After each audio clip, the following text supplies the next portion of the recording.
Welcome back to the Hitting the Turnbuckle podcast as TNA Wrestling is getting ready to cross the line again this coming Thursday for the second live show of 2025. And joining me today is someone in TNA who has been there, done it, got it many times. He is a former Grand Champion, former World Champion, and now X Division Champion and leader of the system, the Moose. How are you?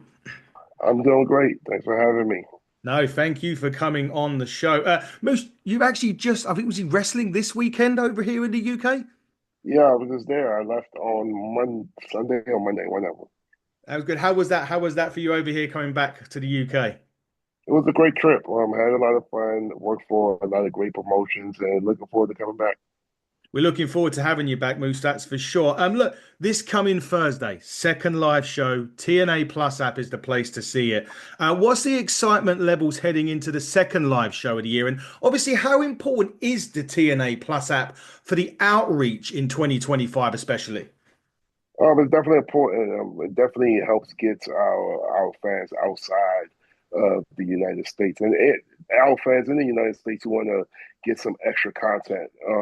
But to answer your question about the live show, I'm very extremely excited about it. The first one was definitely a success.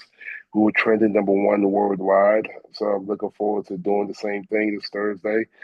And I'm sure the rest of boys and girls in management on NTNA is ready to kick ass on Thursday night.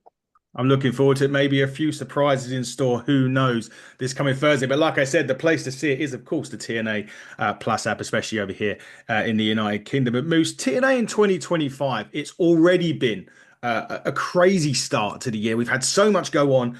The partnership with WWE being renewed. This feels like a massive year for TNA, and I think the excitement levels from us fans are just increasing by the week with stuff. How exciting is it for the roster now with everything that's gone on so far in 2025?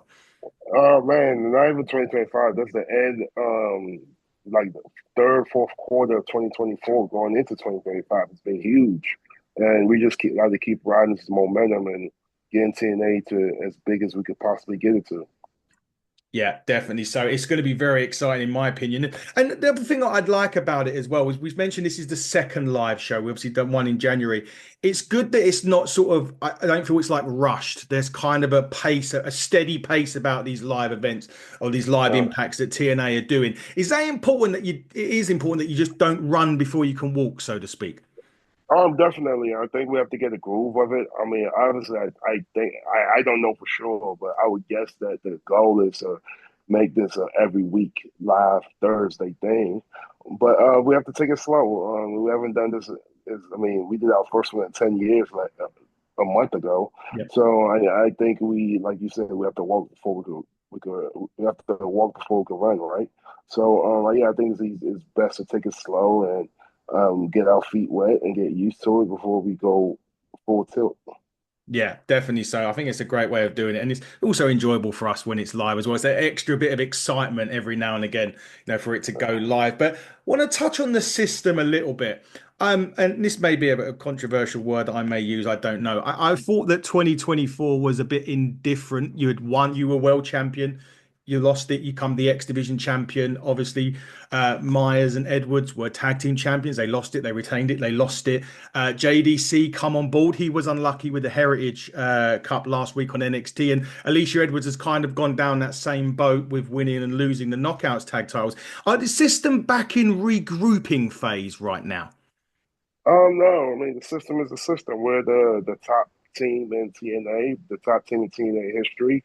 I mean, it just shows you how good our roster is. Well, we can't win every single match because our roster is so stacked, and I think it's best for business when everybody has the same fighting chance. We're just not dominating everybody because I mean, that shows how good we are because of how stacked our roster was for us at some point that hold all the titles that we did. But it just shows you right now we have to do a regroup, and we have to get back to our winning ways, which we will. But I mean, it's not always a bad thing. Like I tell the guys, like as long as we learning from why we lost, then we didn't really lose. Yeah, no, you always you learn from the defeat. That's exactly what I say to my son when he plays sports. You always learn from So, your losses and come back bigger and stronger than ever. yeah. So that's probably, and the system get a chance to do that. At least JDC does this time, this coming Thursday on the live impact when he takes on England's own Leon Slater. I'm sorry, Moose. I've got to go with my boy on Thursday. I've got to go with Hey, Leon. well, you're going to be wrong. That's fine. No, we'll find out. A no DQ rules is coming Thursday as well on Impact on that. But speaking of Leon, I've mentioned him as a potential X Division champion on the shows that we do, and that's obviously a title that you hold at the moment. And what I've thought has been really interesting, Moose, that when I've seen you wrestle and put that X Division title online, is like you're obviously a big and strong guy, and that's that's what you've done. But sometimes, like when I've seen you, you've taken things like reverse Hurricane Ranas and God knows what else in these matches. It's really been impressive to see that side of you. Has it a side of you that you've actually adapted for the X Division, or is it something that you've taken from the years of playing NFL and just molded it together? I mean, I pride myself on being able to do everything. So I could wrestle any style. I mean, I think it's just one of those things where you guys just seen it for the first time because it's the first opportunities I've been given because I'm the X Division champion.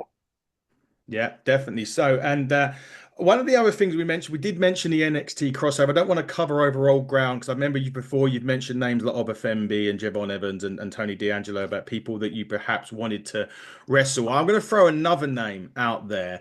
It's not in NXT. He's on the main roster. He was in NXT and had a very successful run in NXT. Nick Nemeth may know him quite well. That's Braun Breaker. Is that a wrestler name that you perhaps would like to, if you ever did cross over that line to WWE, would that be a man that you'd like to have a battle with inside the ring? Yeah, why not? I mean, like with this relationship, man, like there's so many names of dream matches that you could put our guys up versus their guys, and fans will have like a great time. You know what I'm saying? Watching. So yeah, I mean, I would like to if that was what was called for me versus Brian Breaker, let's do it. I mean, I'm fans. I'm sure we'll have a good one. I'm sure the fans would love it. I certainly would. It was the name of one of my, and Sheamus was the other name that I had written down earlier on. But I thought Braun Breaker, because of kind of like the American football background, would have worked as well, just as well, basically as Sheamus. But we mentioned that, and there is a show coming up in April that TNA doing Unbreakable. It's on WrestleMania week now. Anything can happen in that. But does that also show how much how great TNA has become over these last few years? The fact that it's got an impact on WrestleMania week with potential surprises coming in. Who knows from the WWE at that point? It's going to be a hell of a show. But does that just show how far TNA and the guys and girls of the roster have hard they've worked to get that show on that time? Yeah, big shout out to the management. Big shout out to all the boys and girls on roster for busting their ass, especially in the 9 years I've been here and all the positive changes that I've seen happen. So kudos to all those guys. I'm looking forward to Unbreakable. Like you said, it's going to be surprises. I can't tell you what they are. I'm only saying that because you said it first. Yep. Um, but yeah, I'm looking forward to it. I think it's going to be app special right after a live show, so that should be very interesting. Yeah, it should be for sure. Yes, and I was the one that mentioned surprises for sure. Who knows what's going to happen? We don't know, and that is the beauty of TNA every week on the TNA Plus app for sure. Moose, we mentioned here that you've just come back from the United Kingdom. You had your tour. We've spoken about Leon Slater, obviously Joe Hendry as well, Zaya Brookside. There's a lot of UK contingent in TNA right now. And from when you come back, when you've just come back over here, what have you made of the UK scene? And do you think over the next sort of 12 to 18 months, there may be another influx of British talent, maybe not just in TNA, but in America in general? Yeah, there's definitely a bunch of not just in Europe. That's in not just in UK and Europe in general.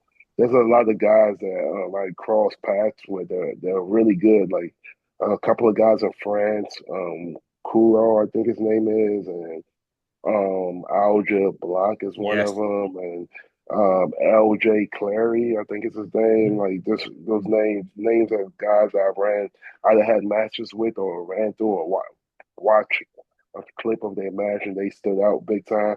So just European talent is great, man. And like I told those guys, it just takes the right eyes from either somebody from TNA or somebody from WWE. to see you guys, and you guys are going to get signed. And I really mean that. So, yeah, the Europe talent right now in pro wrestling is awesome. Hopefully, those guys get a big opportunity to work for a major TV company. Yeah, who knows? And obviously, if you ever did come back in 2025, Moose, we've got a championship over here. I mean, we could always set up. You could come and maybe take our title and bring it back to the system. Yeah, I always love collecting titles. Yeah, it would be interesting to see you back in 2025. Moose. But last question before we start wrapping up. Obviously, look, what is the ideal plans for you in 2025? What does Moose want to accomplish in 2025 that perhaps you haven't done in any other years that you've been in TNA? Honestly, man, I don't like making goals like that. I'm more of a stick to the now type. The only thing I can tell you, every time I wake up, every time I step in the ring, I try to be a better performer than I was the last time I was in the ring. So that's the only thing I can control. That's in my control. And not everything else I can't. Yeah, absolutely. Well, we'll look forward to seeing you in 2025 on TNA and wherever else you may be. Hopefully, you say back over here in the United Kingdom. But everybody, as I said, this coming Thursday, TNA is live on the TNA Plus app. What has been announced already, Tyson and Tariq from NXT, very impressive, by the way, the last time they were on TNA. They take on the Rascals in what will be an incredible tag match, to say the least. Uh, We've already mentioned the Systems JDC against Leon Slater in a no DQ match. Like I've already said, I'm Leon on that one, unfortunately. But and JDC's also, gonna kick his ass. well, I have to respectfully disagree, but there we go. But of course, a week in TNA wouldn't be a week without the World Heavyweight Champion Joe Hendry in an encore from his concert the other week. I can't wait for that, guys. I can't wait for it. Moose may not, maybe he can wait for the Joe Hendry concert, but everything else on TNA, I'm sure he's looking forward to. Like I said, everybody, you can catch it live, TNA Plus app this coming Thursday. Moose, thank you very much for your time, and we look forward to seeing you in 2025. Everyone, he has been Moose. I have been Adam Cousins, and you have been watching the Hitting the Turnbuckle podcast. And until next time, everybody, buckle down, stay safe, and cross that line.